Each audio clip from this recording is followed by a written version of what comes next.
So, with the Acolyte Episode 5 failing to reverse any level of damage to the Acolyte series that happened with Episodes 1 through 4, we already have those out there like Leslie Headland, Kathleen Kennedy, Amandla Stenberg, and others, of course, associated with this actual series, running into a phase of panic over the show and where it's going for the last 3 remaining episodes that are set to debut throughout the entire month of July. This is Mike Zero. Subscribe if you're new and like this video to see future updates. You can also follow me at Mike01. I thank you all so very much for the great and kind support. Now, look, I talked about Episode 5 multiple times. It's nothing all that impressive as far as I'm concerned. Sure, you got a lightsaber duel, but like I pointed out earlier in my last post, without proper character development, without caring for these characters and the direction that they're heading in, without epic music happening throughout the entirety of the fights, there really is nothing so exciting about that actual lightsaber fight. I don't know why it was so hyped up to be something that would be better than the Phantom Menace duel between Kenobi and Qui-Gon Jinn, as well as Darth Maul. That kind of overall approach by Leslie Headland was very much outlandish. Now, one thing about the Acolyte is that we know that there's been a lot of drama happening behind the scenes between Amandla Stenberg and the Disney heads and exactly what Disney did against the actress. Now, we all know the music video that she posted on Instagram, really going after Star Wars fans, going after the critics, having a massive meltdown by use of making that music video, and it didn't actually present a good image for Disney, and most certainly did not put Lucasfilm in a good place, and it's been an ongoing issue from day one. Now, specifically, of course, with the Acolyte Episode 5 failing to reverse the damaging effects of the Acolyte Episodes 1 through 4, those like Kathleen Kennedy, Amandla Stenberg, and Leslie Headland have been engaging in desperate damage control over the show. Now, one major development now has more to do with actress Amandla Stenberg and the fallout for the Acolyte series, and all the drama happening behind closed doors right now between herself and the Disney executives. Now, one significant update to what's been going on between Amandla and the Disney heads is that one other aspect that came along with the latest Disney emergency meeting involves taking serious action against the actress, where Bob Iger and the Disney higher-ups made their ultimate decision to remove Stenberg from any Star Wars project that she was planned to make multiple cameos in that feature the High Republic era, that would allow the return of either both May and Osha. Much like how Leslie Headland lost her multi-million-dollar contract deal, so did Amandla Stenberg after posting that very music video on Instagram that attacked Star Wars fans and gave Disney a very bad image, as she, the actress, is one who represents Lucasfilm and the Walt Disney Company. Now, Disney reportedly, of course, issued demands for Stenberg to remove the said music video, and failing to deliver on those demands. This was the tipping point, as it turns out, for Bob Iger and the board to remove a problematic actress who was also asking for complex demands for a higher payout from various Star Wars TV shows, films, and even video game appearances based within the High Republic era, that are now, of course, in the works that were going to feature the return of Osha and May.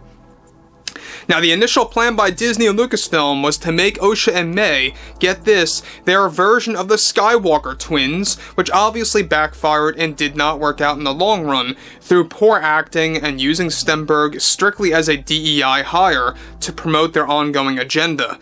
Now, with Amandla removed from several Star Wars projects now, including the, of course, ongoing cancellation situation for the Acolyte Season 2, what made matters worse between Amandla and the Disney heads is that Stenberg is already blaming Disney for acting in a very unprofessional way, and even claimed that Disney is ongoing, of course, against promises that were made, of course, to her within her Lucasfilm contract deal that was going to deliver $16 million. $16 million in total from multiple cameos, the Acolyte Season 2, and among other projects that were going to feature the return of Osha and May.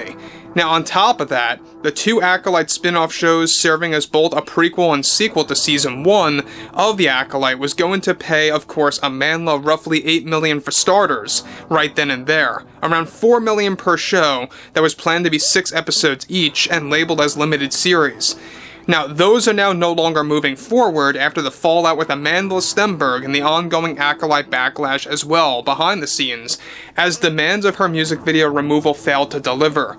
Now look, guys, I don't know about you, but can we say that this is one fine example of a stubborn actress, one that is so self-absorbed, that she's willing to miss out on $16 million over a music video, over not, of course, agreeing with Disney and not, going with their demands to remove that very music video, to make a very desperate move of damage control to perhaps fix their overall image. I think it just goes to show that the type of people that they tend to hire at Lucasfilm are absolutely crazy, and they don't know what in the world is going on. Now, these are the type of actresses that Disney, especially Lucasfilm, mind you, those like Kathleen Kennedy, tend to hire at the company. Not a big shocker there. I mean, we all saw what happened with various Star Wars projects over the past number of years, and we've seen similar scenarios within the Marvel Cinematic Universe. There's an ongoing battle happening right now between Tatiana Maslany and Marvel Studios to really get her in that Young Avengers film. We'll talk more about that in the coming days, so stay tuned on that as well. But interestingly enough, the whole Amandla situation did not help at all. The whole music video thing threw off a lot of fans. There were even some fans that were saying, yeah, episodes 1 through 3 were tolerable.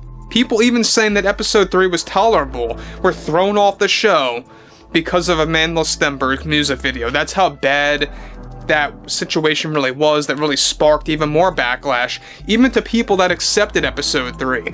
So that's when you know that Disney had a very big problem there. So again, moving onwards here, this is already creating massive issues for Kathleen Kennedy and Leslie and their battle against Disney to immediately reinstate the Acolyte Season 2, since without Stenberg, it would be very tough to even bring that back, of course, as a series. Now look, we know that Disney is notorious for announcing projects and canceling projects. Now it's very much believed that the Rey Star Wars film will not begin filming in 2024.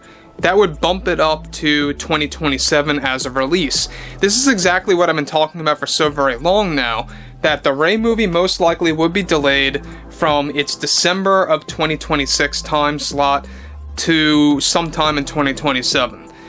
Basically, what it boils down to is that Lucasfilm / Disney, they like to announce these titles, especially with Star Wars, just to please the shareholders and to kind of string them along until they figure things out on what in the world is going on with Lucasfilm and the Star Wars brand. And it only happens with the Star Wars brand, mind you. You don't really see this so much with Marvel, where they announce projects and then they cancel them outright. Or they just kind of keep it in limbo mode. We don't see that too much with Marvel, but you most certainly see this a lot with Lucasfilm, and this is exactly why Stenberg is having a major problem with Lucasfilm. So overall, I would love to have all of you, talk about this below in the comments, about the current status of Star Wars / Lucasfilm, and if you guys did enjoy the content for today, make sure to drop a thumbs up on this video to support the channel, and I will catch you guys later.